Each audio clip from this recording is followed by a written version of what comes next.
Ciao ragazzi, come va? Oggi è il 7 ottobre e ieri sera è uscito il video degli sviluppatori più il trailer sull'aggiornamento del 13 ottobre.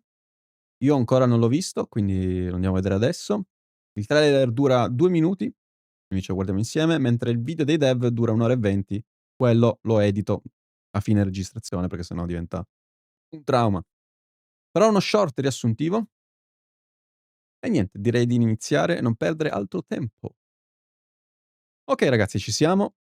Devo dire che sono molto curioso, soprattutto perché amo questo tipo di ambientazioni. Forse sono una delle mie preferite, quindi son curioso del lavoro che hanno fatto. Quindi partiamo.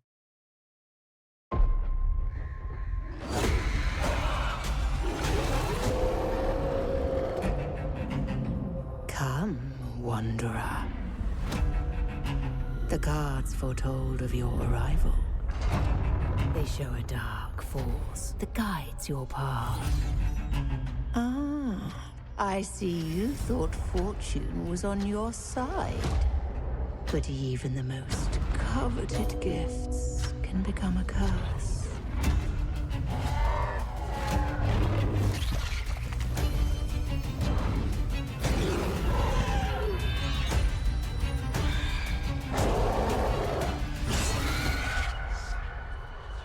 Now the cards fall silent. All is darkness.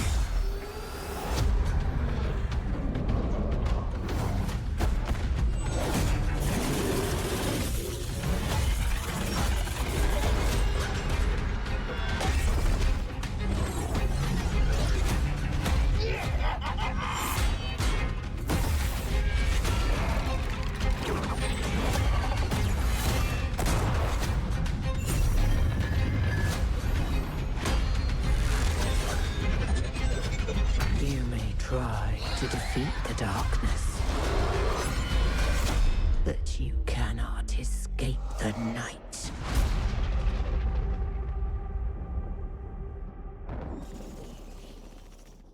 Fammi vedere un attimo.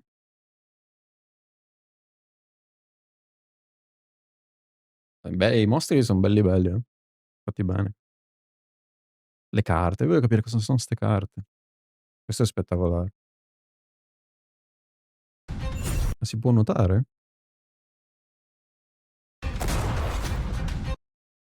LOL. Bellissimi le skin. Bellissime le skin. But you cannot escape the night.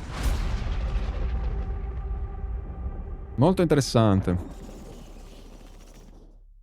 Molto interessante.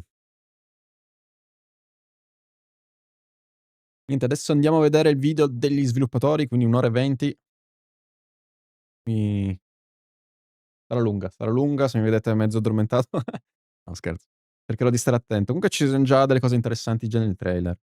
Video in action. Signori, caffettino. Abbiamo Stone Cold Steve Austin e la Katie, che devo dire tanta roba. Fatto un glow up che tanto di cappello. O di cap mh. No, iniziamo. The Season 10 Dev Update. I'm Katie. I'm Dan. And we are super excited to bring you a slightly different version of our developer update. This time we are going to be entirely focused on Season 10 and deep diving into the very cool features and content that the team is bringing you.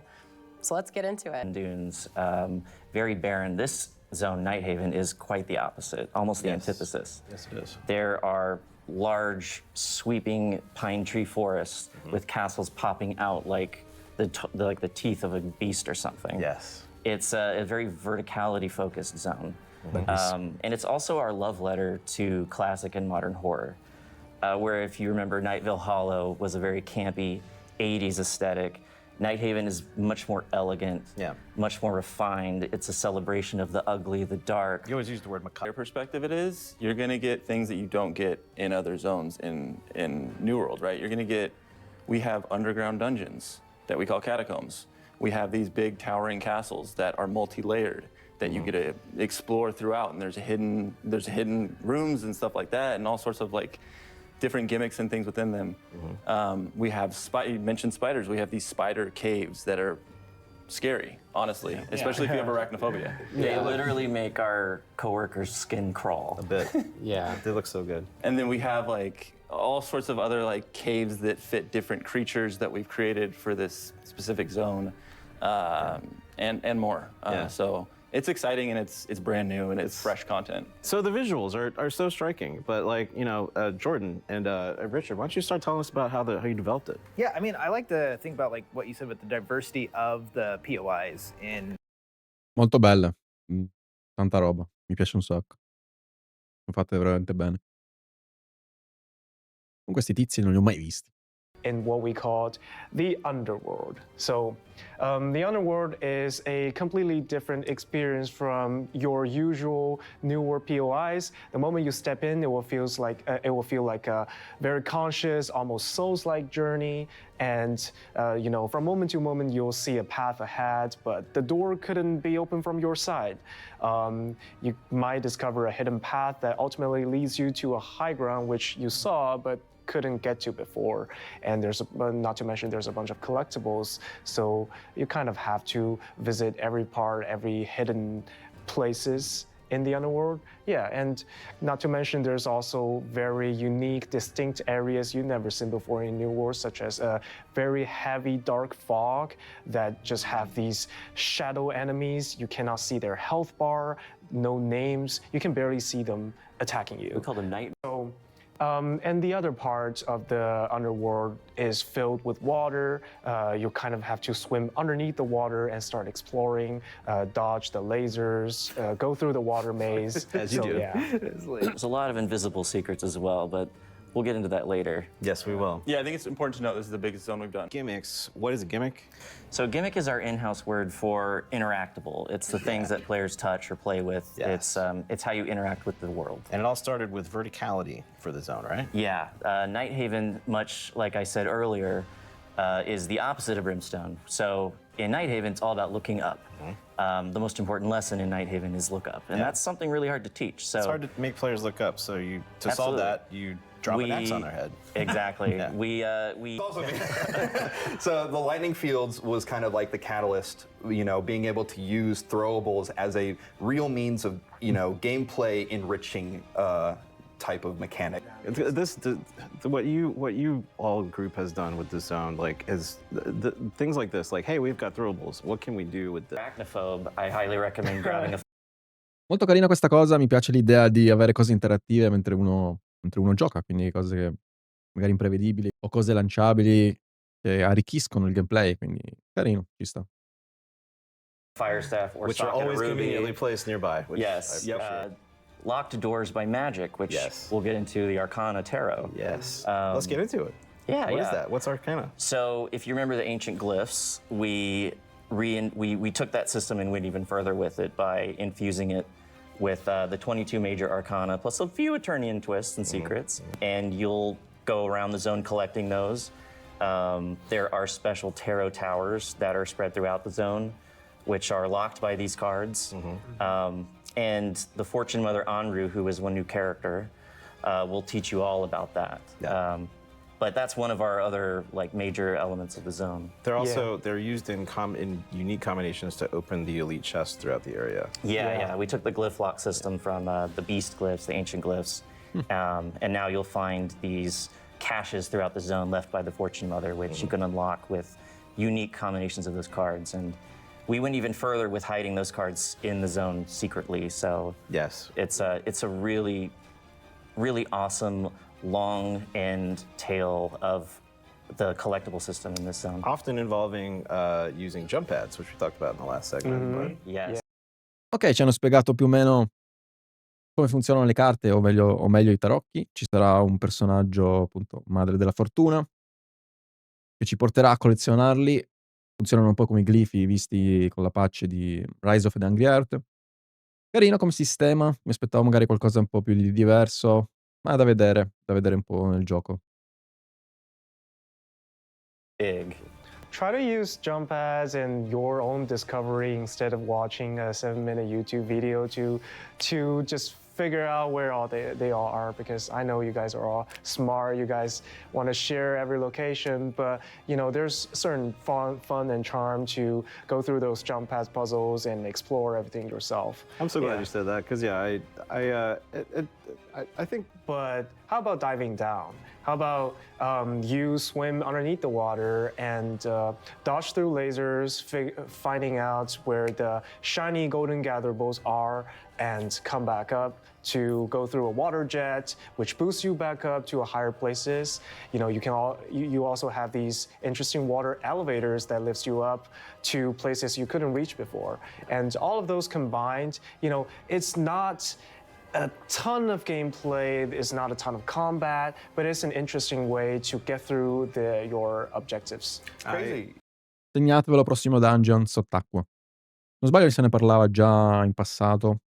Ora che hanno introdotto questa meccanica, che direi che dà un senso al nuoto, e io ci aggiungerei anche una competenza per far sì che magari sia un nuoto più veloce, per far sì magari che puoi raggiungere distanze maggiori, di conseguenza puoi accedere a forzieri, quant'altro. Ci puoi fare un mondo di cose. Sembra una cavolata, ma in realtà può aprire a una serie di contenuti carini. One of the main characters that the player is going to meet, which is the Fortune Mother, and Namkusu, who is the leader of the Grand Carnival. Both of those designs were done by Thomas Sebula, and they contrast very heavily to our Upir characters, such as Alexi and Cecilia and Lynette. The color palettes are very distinct, so you can immediately tell which group is part of which. The Grand Carnival is definitely more eclectic, definitely more ceremonial, because of their kind of heavy roots with this older type of ancient magic. For this release, I just counted before this meeting, I think we have roundabouts 40 new creatures, which is pretty nutty, pretty amazing. We got all that together for this one release. It's pretty great. And we've kind of broken that down into, 4 or 5 kind of family groups. So we've got Upir, we've got the Berlar, we've got our Inquisitors, what we're calling kind of ghastly horror creatures, and our wildlife ones. It's a really fun cast of characters. Everybody here kind of helped build them out.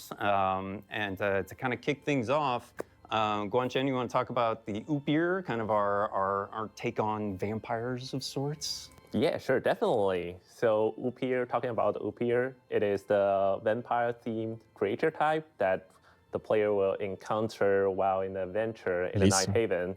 And the one of the important things we bring to this creature types is that we create a really strict tier on those creatures. The tier doesn't mean the difficulty tier. We already done that a lot in the past of our game, but it's more like something that can fit into our storyline and enhance the narrative immersive of the experience for the game. One of the good example is that we have those thrall as the really low tier of that family, and also we have those station noble Upir character as the high tier character in this family. And also it is our first time to bring a broad mechanic around those characters. One of the mechanics is consuming, which is the high tier Upir character. They will consume the low tier one to gain extra power. And it is also some creature-to-creature interaction that we really... Ok, praticamente a parte ci sono 40 creature nuove aggiunte al gioco, che è fighissimo. Ci sono anche queste famiglie, 4-5 famiglie di nemici, che vanno dal tier più basso a quello più alto. A quanto pare il tier di livello più alto può assorbire quello di livello più basso per prendere potenza. Walk us through some of those. Yes, so the Balar is our version of how we wanted to present the Werebeast family to Aeternum. This is something Paul and I enjoyed talking about a lot. So with this family, we present 9 different variants, specifically coming under the werewolves. Then we have the werebears and were-ravens. So Paul and I often would talk about how we want to represent them, and we thought that rather than more than just simply a wildlife representation. They're actually more sentient characters. So with the werewolves, you'd see them not just being simple biters, but they love swiping and attacking like how a human would love to do a swipe combo. And then we have the werebears, who are like a typical tanky character who would love to perform heavy attacks and try bashing into you. And then, of course, were-ravens. They're my favorite bird person characters because not only are they just attacking it, they can fly. That's right. Our first kind of hover creature, right? I know. Like, it's fun to see them up in the air. Like, unlike the Hersey. Different from the Hersey. One part of it, well, lore-wise, is they represent the Angry Earth faction, and they're more primal, like, compared. They represent more the wildlife aesthetic of Aeternum, whereas the werebeasts are more sentient, like actual humans, because that's where they were originally from. So they were like a transformed version of that. The Inquisitors are basically our newest arm of the corrupted family, much like how we've done like the Empress's faction in Ebonscale Reach or the 19th Legion in Brimstone. Wow. This is basically our take on like a corrupted crusade of sorts. There are 6 main characters to it that kind of play up different aspects of that.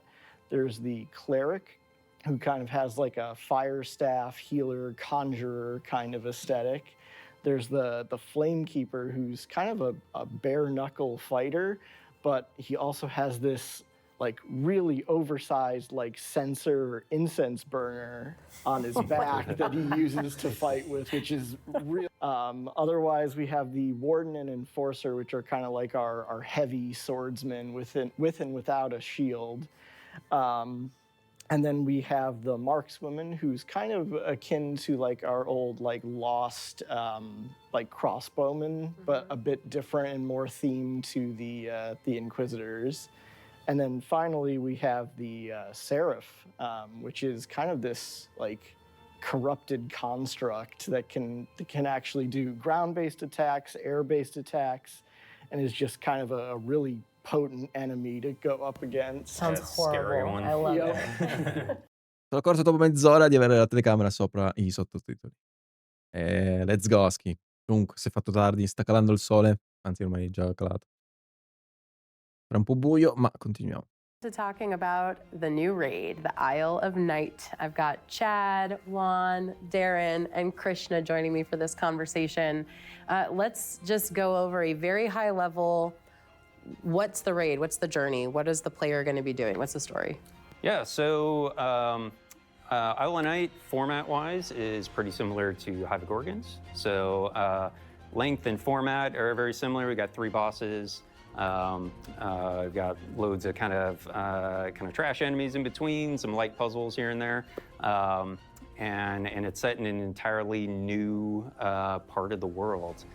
This isolated island of night, surrounded by mist, which is really phenomenal kind of look and feel to it. Some of the best stuff that we've ever put out, I think. Kind of that. And Juan, do you want to talk about a little bit kind of the setting?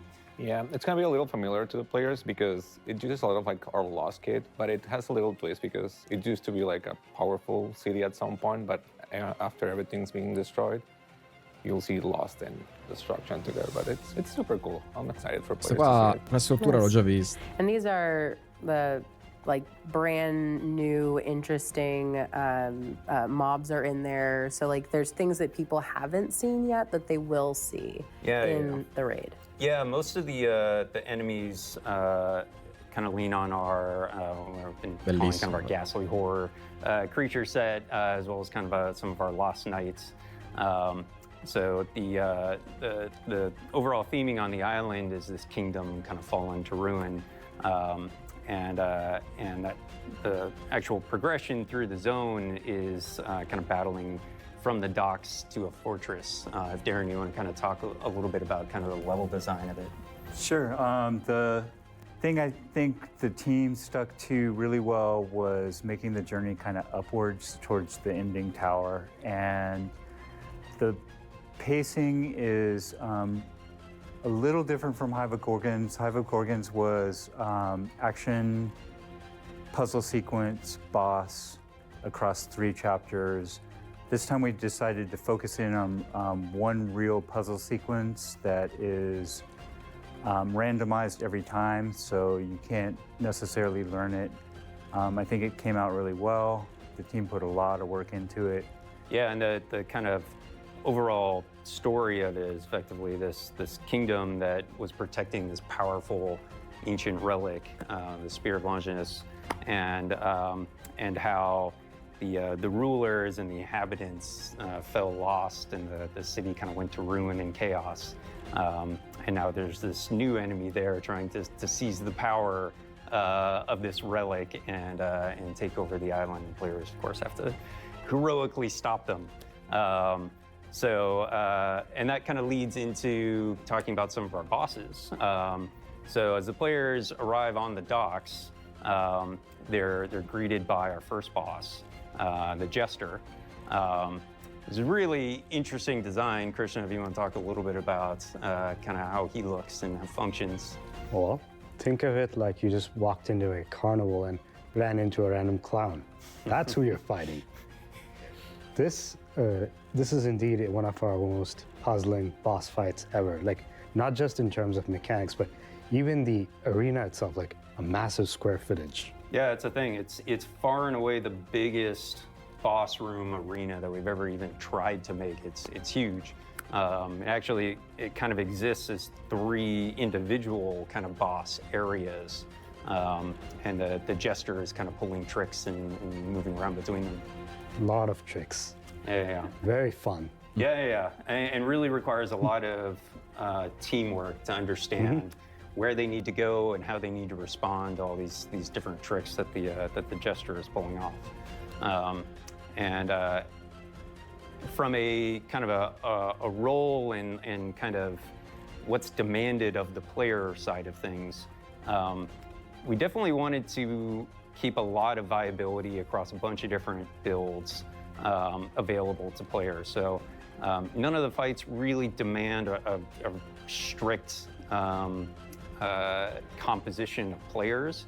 There are a couple that are going to need, they're going to benefit from, potentially having an off-tank or potentially having some ranged characters. I think we've seen some people pull off some pretty impressive stuff regardless. But I think, from my perspective, I don't know, feel free to contradict me, everybody, but I think having a variety of different roles within the raid, melee, ranged, debuffing, healing, tanking. Now, is that perspective coming from you being a tank? That Maybe. that you have this preference of And a sometimes maybe there's an healer. off tank? E quindi saranno cazzi. Quindi ragazzi sarà tosta. Sicuro sarà tosta. Quando si tratta di compiti da fare la vedo dura. Han già detto che volevano renderlo più difficile rispetto al Gorgone. Il problema è che ancora oggi c'è gente che fa difficoltà a fare il Gorgone. Però vabbè, penso che comunque con un gruppo organizzato si riesca a fare tranquillamente. No, maybe. You always need a tank. Yeah, but you will always need an Right. off tank. Sure. I Depends love on the group, I DPS. Yeah, exactly. Yeah. But one thing I can calmly agree with Chad is, unlike, our typical expeditions or raid, this one, you'll definitely need at least 2 shot callers. Yeah, there's a lot going on in these fights. They are some of the most challenging that we've made, I think. And just a lot of separate mechanics and variety of enemies and just a lot going on. Should be a lot of fun. Should be hopefully some good challenges.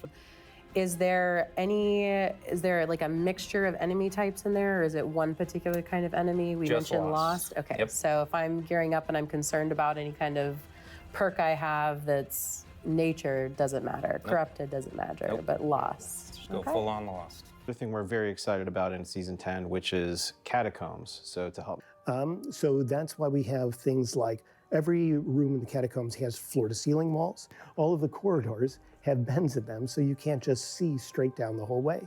So once we established those rules, it then opened the doors for us to be able to generate maps on demand. The simplest form is a player enters dungeon, they go down a path, they reach the end of the boss room and they beat them, and then when they leave that boss room, they're conveniently back at the start room and they can leave the dungeon. So that's like a simple loop. Another example is like a locked door and key puzzle. So players walk into a room, they see 2 locked doors, but then they look around, there's one room that's open, so they can go through there. And then on the other side of that room, there's a lever, and it opens that door that they were prevented from going into. And it also conveniently opened the other locked door, and now they can go through the dungeon. And then the third kind of high-level cycle concept is a forking path. So you can have, you know, a short, risky path that the players can choose to go down, or maybe there's a longer, less risk, but less reward path. Those both converge back to the same point at the end, so it allows the design still control the general flow of the dungeon. But it's still another version of the cycles. Lawrence, you worked a lot with the designers on this, so I'd like you to tell us. Ho capito un cazzo. No, però sembra davvero complesso. Secondo me le catacombe saranno il content definitivo PvE. Sono un po', diciamo, le war per il PvP. Nel senso avranno un'importanza assurda. Soprattutto puoi farlo con sole 3 persone, quindi non devi star neanche lì a cercare i gruppi, secondo me sarà fighissimo. Sarà fighissimo. Chissà se magari un giorno introdurranno anche invasioni di altri giocatori. O renderlo una sorta di una versione anche PvP. Possono fare davvero tante cose. Complimenti a chi l'ha pensato e chi l'ha portato sul gioco. Graph and a mission graph, it's just like a flow of things that can happen that have some logic to them, right? So an example of that is given a starting seed. A seed can be like, we have a start room followed by a gameplay cycle followed by a boss cycle. And maybe the gameplay cycle can get replaced into a lock and gate followed by a treasure. And the boss can be replaced by a store, followed by a boss, followed by a power-up. And each iteration of this, like each one of these rooms can then get replaced further into additional cycles up until you have a 100-room dungeon. That's pretty huge. It's pretty big, and so like...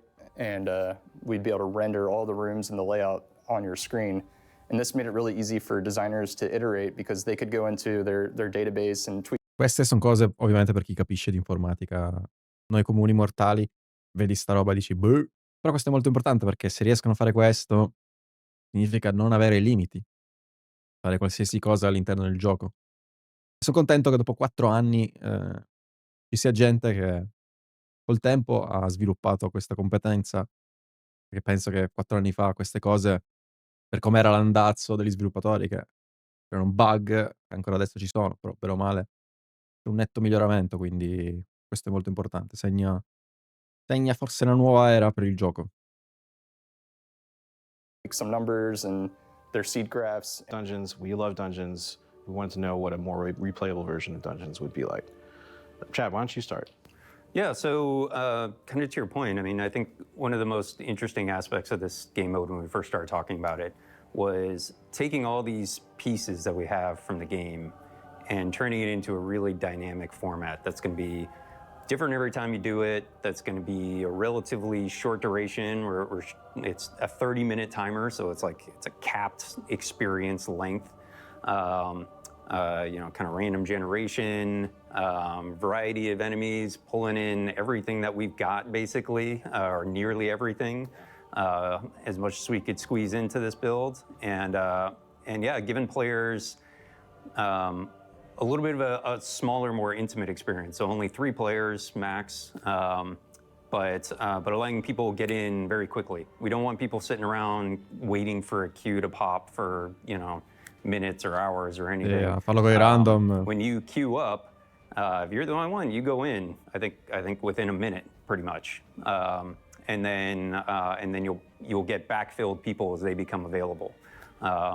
So we really want to kind of speed up the experience of getting in and doing a dungeon crawl, and really leveraging all these assets and really cool things that we've got from the game. Getting to approach this as a level designer was like super interesting. There was a ton of learning that we did along the way. The vision for it was to make it like a true dungeon crawl with some exploration, which is at tension with the timer, and have the tool set which tech is talking about that allows for that. The reward loop became very important in this flow. The aspects and ascension moments, and there's a lot of kind of back and forth about that as we develop those systems. Doing a little bit on the level design and also touching a lot of the other areas because mainly I wrote the document and drove the implementation of many aspects. And as a team, we really want to put this game mode together as a complete game loop, a self-contained experience. And that starts with, matchmaking all the way from combat, encounters, and then level up. And then finally, we top it off with the moment of extraction. So before the extraction, you kind of are just wandering around the dungeon. Every path can be a viable path. There is no golden path. There is no clear sense of direction. You're kind of just discovering the bosses popping up around the map one by one, and then plan your way as you move forward. So the moment you defeat a boss is where you can start an extraction. You can start an extraction after you beat one boss, two boss, all the way to many bosses. You can choose to go pursue another boss, even if there's not much time left on the timer. We do have a 30-minute timer for this extraction. So yeah, make sure that you're going for as much reward as possible before you extract, but don't die on the way. And also, since we figure out some of the tactics ourselves, I'm pretty sure, players are smart. They're gonna find out a lot of cheesy tactics. One of my favorite is, what if the 3 players on the team just split up and challenge different bosses at the same time? Because after you beat the first boss, the entire dungeon, including the next bosses, do get progressively stronger. So, which means if we all beat 3 bosses at the same time, they will all be relatively easier, but you'll make sure that nobody dies in the process. Right. If you can time it right. And the dungeon is 3 times harder from that point on. Yeah. So that's a tactic. I think what's really interesting about Catacombs as well, kind of to your point, is like we're not enforcing kind of the holy trinity of archetypes in this particular mode. When you log in, when you join up, it could be 3 players doing a DPS role. It could be 2 players doing healing. It could be 2 tanks, 1 tank, no tanks. There's a variety of different roles that you might be matched with. So your tactics are going to change based off of who you're playing with. Mm-hmm. And then we've also got the power-ups that'll let you kind of tweak your role a little bit. Yeah. So we call it aspects. What it allows is to gives you a lot of utility skills, 18 in total, that partially transform your role from your current role to somewhere either more extreme or more well-rounded. So for example, if we got a team full of 3 DPSs, usually I'll be like, oh, we're screwed, right? Let's just start another match. But at the beginning and throughout the matches, you do get these aspects one by one, and some of the aspects, like the aspect of Paladin, allows you to heal all your teammates, when they're relatively far away from you, even with every hit you do. So you kind of transform your role into being sort of like semi-healer. And let's take a mage as an example.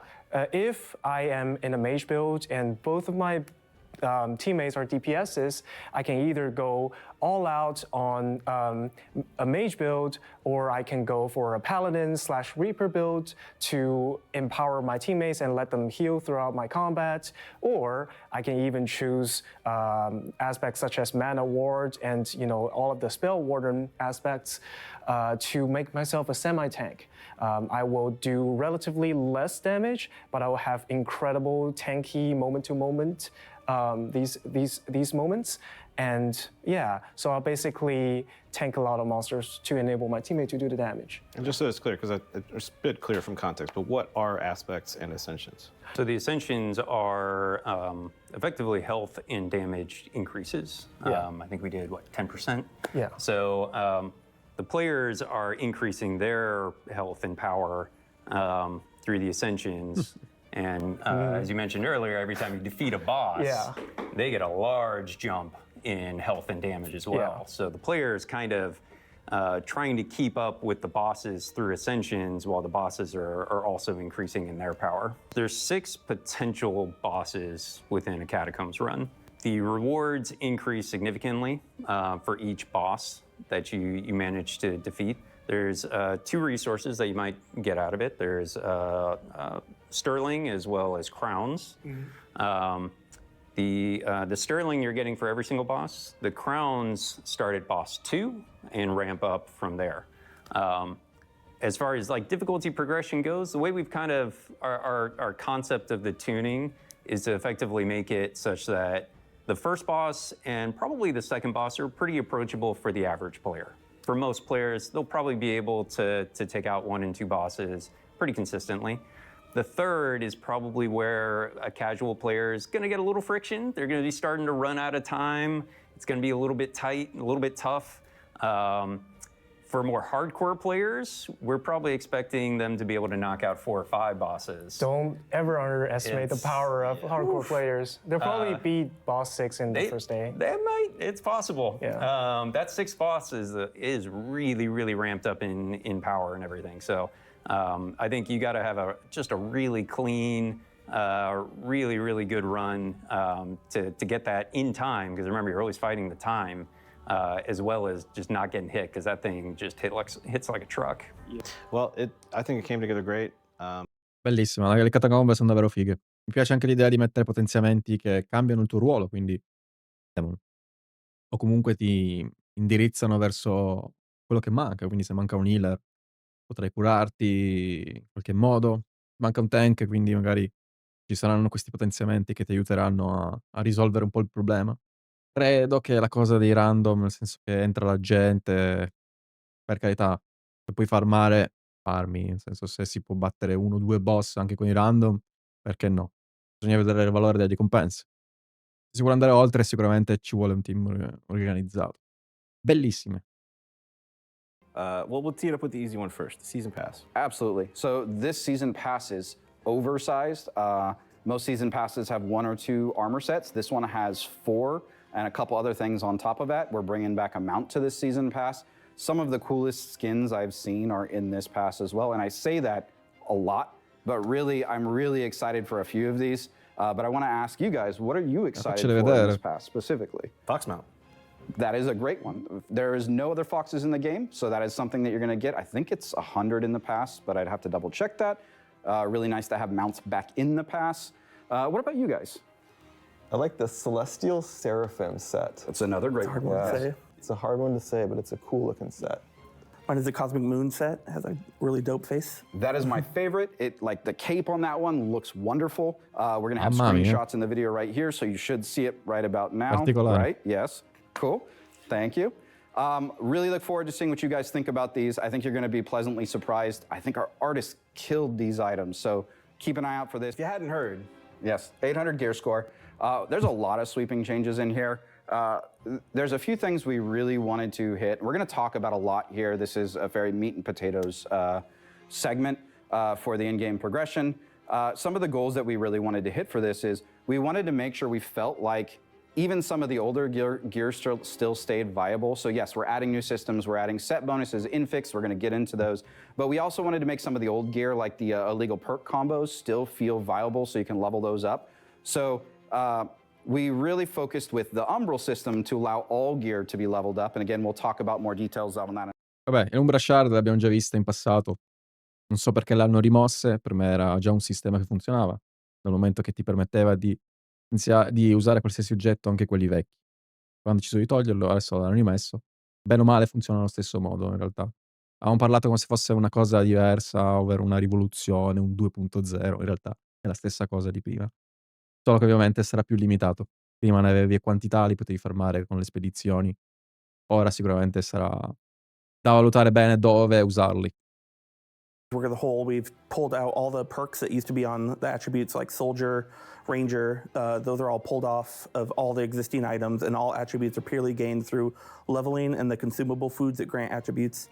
And we added more attributes to leveling. Yeah, right? there's So no power loss. You still have the same amount of attributes. We relatively, did adjust it, so there's a little bit less total attributes, and that's basically to not allow you to be like a tank DPS person together. So there's a little bit less. I think previously you could get up to like 735-ish.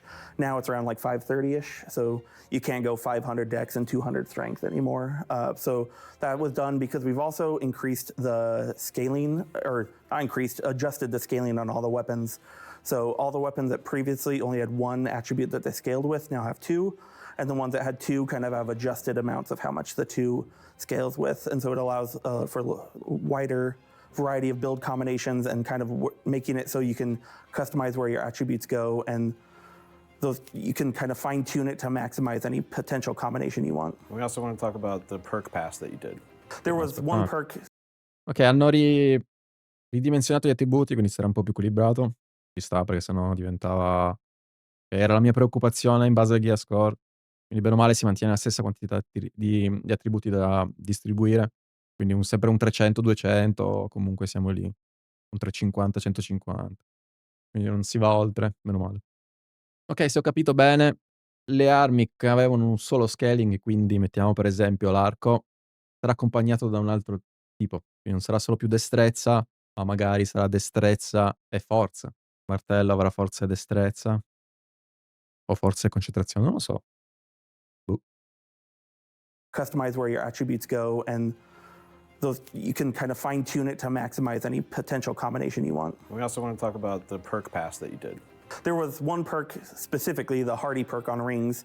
It was basically just if that perk wasn't on an item, there's no point in having that. So we have deprecated the perk and replaced it with some kind of alternative perk functionality. And then we've adjusted the player's base functionality to just work as if everyone had Hardy. So you still have 100 max stamina, but all the dodge costs were slightly adjusted to basically give you 3 dodges before becoming exhausted for light and medium, and then you still have the 2 for heavy. It feels amazing. Yeah. Dodging is super satisfying, so everyone can dodge freely now without the Hardy perk. Yeah. Let's dive into Umbrals the rest of the way. Absolutely. So like I said, you can upgrade anything from 700 plus. It is a menu. You click on the item and it shows up in the contextual menu. Right now, we said in the announced article, I think it was 1,000 cap. That's lacking context. I want to go into that a little bit more. I think we actually changed it the other day. I want to say it's 4,000 right now, but really the meat and potatoes, the intent is that we want to be able to give you from 730 to 800. We want to let you upgrade 5 items a week fully. The ramp for upgrades is exponential in the sense of the higher you go in gear score, the more it costs. Right now, with the current weekly cap, the target is 5 items total if you go from 730, which is the bottom, to 800. If you're looking at more trying to experiment, you can get 10 790s and you can get 15 780s and still be fairly competitive. So if you're looking at experimenting more, you can kind of pick and choose and try and then fully get the rest of the things up. So you want a full set of 10 items at 790, you can do that the first week, or if you really want to pick and choose, I got a perfect roll on something, you can go do that instead. It really allows a little bit more flexibility. You don't blow through all of the content. We ripped the rate limiters off a lot of other loot drops as well. So if I go into the raid, there's no longer a weekly drop limit. I can go do the raid over and over and over again. So if I want to save some umbral, every single time I kill one of each of the 3 bosses in the raid, I will get 2 set items. I think the first boss is jewelry, the second boss is armor, and the third boss is weapons. So there's a couple sets in that piece of content. I can go do that. Same with Catacombs, there's multiple sets there, and then there's the PvP reward track that has multiple sets, which again, I can go do any PvP content and get those items. Sets will be a bigger chase there. We built the system in a way that because Umbral allows everyone to scale to 800, it creates a ceiling for us that allows us, if we ever add sets, it's not going to be disruptive to the old sets. It's more about building a play style so that we can have new sets introduced that changes it up. The perk charms, which we'll talk about in a little bit as well, is another avenue there where it allows us to rebalance things without really painfully hurting the player, because now they can switch that perk charm out to something new as things get changed. So with that, with the ceiling and with the perk charms, it really allows us to kind of mess with gear in a way that allows things to ebb and flow as content comes and goes, and allows us to build on the system without cannibalizing older pieces. Let's dive into perk charms then, as you said. Why don't you guys take that away? Yeah, sure. I'll start us. Ok, in poche parole, ci danno più roba, finalmente, perché io mi sono sempre lamentato che le ricompense che dà il gioco sono sempre state ridicole. Ma in compenso c'è il sistema delle Umbral, che è limitato ma neanche troppo. Quindi da 7,30 a 800 puoi portare 5 oggetti a settimana, che direi che comunque per farsi un set completo, quindi son 2 settimane. E volendo poi provare build diverse, ci sta, insomma. Va bene. Off. So the goal with the perk charm system was basically to give players more flexibility in customizing their builds, right? But we wanted the charms to also be kind of like we wanted like a gameplay loop of just acquiring them, actually. So they're going to be craftable. You're going to collect materials from a variety of content that we've spread throughout all of our existing content. And each recipe will take three materials from out of 11, as well as chromatics.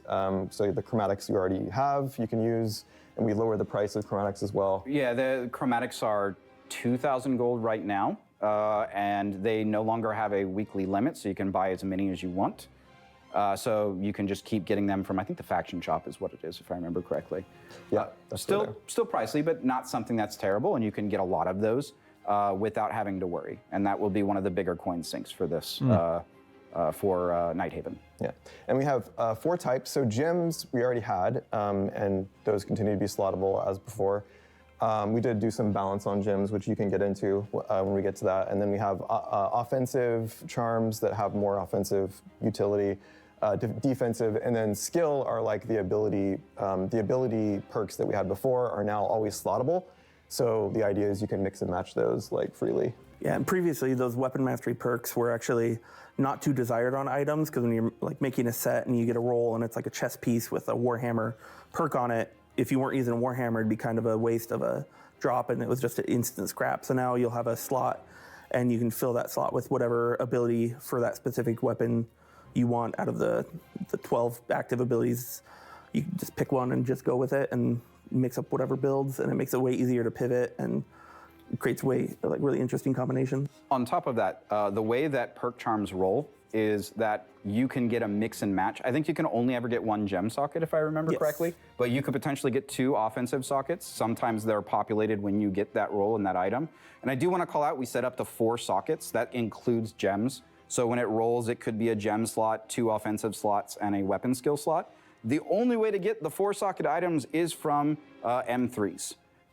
You can craft 3 sockets, you can find 3 sockets in the world, but M3s are the only place to get the 4 sockets. So that will be desirable content, because that's going to allow for the most flexibility in some cases. And I think that there's really amped up power to some of those sockets, and players are going to look for that customization to mix and match with some of the other pieces, or maybe even ignore sets completely, which we'll get into in a little bit because of some of the trade-offs. The idea was like, you know, some people might say, oh, like you always want a set bonus. Like that isn't necessarily true. It totally depends on what build you're going for. Also, because the perks that are available as charms are different from those that are available as fixed, which are, you know, different from the infixes, which we can also get into. Yeah, the fixed are basically what the old perks were, where it's just a specific perk on an item that you can change. You should expect 1 or 2 fixed or 1 or 2 fixed perks on most items. Some more obviously if there's less sockets, but those are the filler when there's not a lower roll of 2 sockets or 3 sockets going to have 2 fixed perks on it, which is the old system. Well, you mentioned set bonuses. Why don't we dive into set bonuses? Okay, I'll jump in from there. Yeah, so set bonuses. The old system. Ok, ho riguardato un attimo, capire un po', ed è simile a come avevo ipotizzato nel video precedente.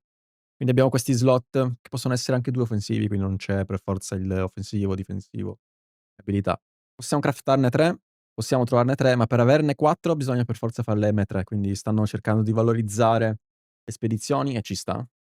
al momento avevano poco senso, se non magari per trovare qualche skin, eccetera. È un aspetto che nemmeno io forse non ho mai fatto l'M3 e dovrò farle, quindi non mi dispiace finché c'è qualcosa di utile, quindi avere 4 slot, ovviamente ti cambia. Sarà fondamentale averne 4 per qualsiasi contenuto, per le catacombe, per le guerre. Mi piace come idea. Mi piace che è anche più semplice, senza attributi. La possibilità di magari cambiare l'abilità che non ti serve, quindi hai terra sacra con un pezzo 2 su 3, ma tu non giochi healer, lo sostituisci con magari il perk dell'arma che usi tu. Molto bello. Well, you mentioned set bonuses. Why don't we dive into set bonuses? Okay, I'll jump in from there. Yeah, so set bonuses, similar to what you've seen in probably a lot of other games, it's the more items of a certain set you equip, you end up unlocking tiers of that set bonus. And most of the tiers on the first tier of it are 2 and 4, and the second is 4 or 5, or 2 and 3, or 4 and 5. Yeah, and so you could mix and match, so you could just get 5 of one set, 5 of another set, and have them both activate at the same time. Or if you don't want to get the full all the tiers, you could only unlock one specific tier of them. One of them has a 1, right? Yeah, one set does have a 1 bonus. It makes sense contextually based on how it works, but that one's a fun set. But that one has the biggest trade-off. Yeah, Enrage set. That one has the biggest trade-off, but it also, I think, can lean into the most offensive power. So we added the trade-off to kind of make it more interesting.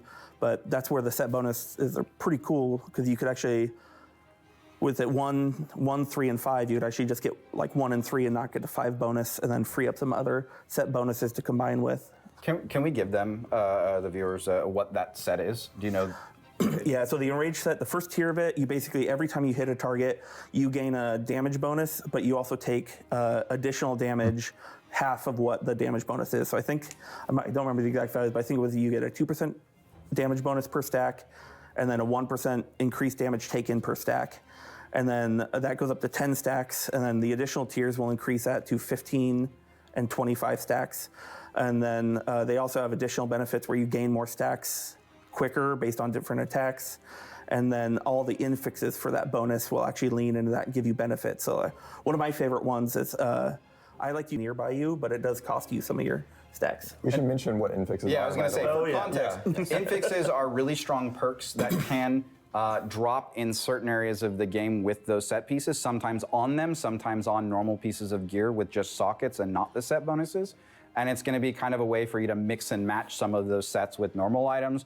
Or you really want the infix that's on this ring or this chest piece for the Berserker set, you're going to want to find that piece that goes to your play style. So the bonus that Hurley just talked about might be on only a ring piece, so you need to make sure that you build that way accordingly. And that kind of makes it interesting when you're pairing the different sets together to make sure, well, I like Berserker, but only with this one infix, so now I need to make sure that that's populated in that gear set. We should also mention that with set bonuses, in some games you might have seen it's like only these 5 pieces are the set and you have to collect all 5. It's a lot more, there's a lot more freedom in our system, so basically you can just pick whatever item types you want, but the infixes, like you pointed out, might be only for specific item types. So adding to that, that's a really good call out. The set bonuses, we'll use the Berserker one. It comes across all weapons. You can get a life staff with that Fury set bonus if you really wanted the Berserker set bonus, and you can mix it. Set bonus. Excuse me, Enrage set bonus. You can mix it with a chest piece. You can mix it with legs. You can have 3 pieces of jewelry, a weapon, and boots, and that's it. And it really creates some of that customization, but where it starts to get locked down is I really want that infix, so I'm going to take this one piece, maybe with that set or not, to empower my build. Yeah, and some of those infixes actually compete with similar functionalities for other set bonuses. So like if you have a chest piece on both the Enrage set and there's an Overcharge set, which also does similar to the Enrage but function a little bit different. If you want the chest piece on both, you can't have it, so you'll have to choose between those 2 infixes and then switch out the other gear you want for other ones, and basically lean into trade-offs and benefits and what can maximize all the other perks and enhance your entire build together. Infixes are basically, they used to be exclusive to artifacts, right? That was kind of how we defined artifact functionality. So now we've made infixes available elsewhere. But question for you, Josh, is what are we doing for artifacts in the new? Ok, gli infissi, i vantaggi infix. Credevo fossero qualcosa di vecchio, in realtà sono qualcosa di nuovo. Non ho capito bene il funzionamento e come funzionano i set. To now override their attributes entirely. So one example is the Life Taker. It was a Void Gauntlet artifact, and it had attribute conversion that allow it to scale off of dexterity. And what we've done now is it no longer has focus scaling, and it's and dexterity scaling at an equal tier, and it just kind of changes the way you use the weapon. Well, and we also, the last perk, didn't we make that a slot as well on the artifact, or did we? Oh yeah, we've changed up all the perks that are actually on the artifacts too. They all have the new versions of all the ones. If there was an old version converted into the new charm and slottable system. And then the final perk that used to just be the one that randomly rolled and then you could choose what it was, that is now just a slottable slot that makes sense for whatever item it is. So if it's a more offensive item, it's an offensive slot. If it's a defensive one, it'll be a defensive slot. And then, yeah, just switched up the other perks that are on them. Since we've also removed the attributes from all items, the attributes aspects are removed from the artifacts too. And it's just that quote artifact infix up at the top of it that we've leaned into. And for clarity, that is the existing one. So if I already have those items, that's going to replace my old perk in that slot. Yes. Okay, yeah, so we have pivoted the weapon scaling. So previously you would see it where it had like 95% dexterity and 65% strength. We've adjusted those, and now they're kind of just a number or a letter to make it make a little bit more sense. So S tier is from 91 to 100. B tier is from 81 to 90, or 81 to 90.09999 or whatever. But we've tried to basically make it a little bit more easy to understand the power, but one reason we've done that is to basically allow for the attribute overriding system. So yeah, if you see an item that normally scales on 1 or 2 attributes, we can now override that and it scales on 2 entirely different attributes, and we can lean into that system and kind of change functionality a bit to make it feel more exciting. So there's one other thing that we didn't actually put in the article that we've shared. So this is something that actually I think we released this in the first seasonal server that we did. It was just available, but there's a heart rune in this update. It's the spinning swords and Phantom Blades. Oh, the Phantom Blades. Yeah. That's the dev name, I think. Yeah, the back end was spinning swords until we came up with a cooler one. Yeah. So tell us about that heart rune. Yeah, so that one, we actually wanted to kind of lean more into like stealing stuff from the enemy NPCs that are in the game, or the enemy AI. And so there was one Dynasty one that basically summoned these like red glowing swords that spin in place, and it just looked awesome, and it'd be a really fun thing for players to use. So that's now a heart rune, and you trigger them on you, and they just periodically do damage where they're placed. And then the perks have interesting benefits to them. So one of them, it moves forward, similar to like Firestorm. Another one ends up sticking to you, so it follows you around, and that works really well for like Whirlwind on the Great Axe, so you can just spin and double up the amount of spinning you do. And then we've added a new effect called Sluggish, where it's really good for kind of chasing, running away players, where if you hit them with the spinning swords, it'll inflict Sluggish. It'll prevent them from dodging for just a couple seconds unless they attack you. So it's a thing where if they're running away, it's powerful, but if they're actively engaging in combat, it won't really have that big of a benefit. There's more. There's got to be more. We'll regret it as soon as we're done. But you know I do have a small reward thing to add. Go. We've definitely heard you on some of the chase rewards. We added some fun items into the raid as well. I think I'm not 100%, but if I remember correctly, they're 0.5% chance to drop, so they're fairly rare. Each boss in the raid has one item. The first boss has a really cool hat. The second boss has a mount. It's this spectral horse. I'm gonna give that one away for free. It's really cool. It's my favorite mount. The third one has another mount. The final boss, I think it's something that players are gonna absolutely love, but I'm not gonna spoil that one. It's interesting, and it's in line with some of our more popular mounts that I think that we can thank you for what that one is. But I'm not gonna give that one away. The other thing, Joel's the mount. Yeah, right. No, it's Thorpe. You can ride on Thorpe's back. Yeah. We had that at one point in debug, and it was wonderful, but it's not that. Yeah. With that being said, these items are tradable too. So if you get more than one, you can sell them to other players. They are super rare. And then crafting, we also want to mention that all of the perk charms are crafted. You might get a rare drop, but it's pretty uncommon that it'll be socketed in your item or you get the perk charm itself. There is some amount of trade skill you'll need. I think there's 3 different trade skills for the perk charms, but the offensive ones take a different trade skill. The defensive ones and the weapon each take a different trade skill. It's like weapon smithing, armor smithing, and another one. And that will be something that will funnel a lot of crafters into that loop. You can also craft 3-socket items again, so you'll be able to roll those over and over and over again to kind of look for the stuff and the perks and the mix of perk charms that you might want on those things. Well, I think we've covered about as much as we should go for here. Go break stuff. Well, thank you for joining us for the Season 10 Deep Dive. We're super excited to bring you Nighthaven. Thank you, everybody, for digging into all the features, all the content. All the players are super excited to play as well.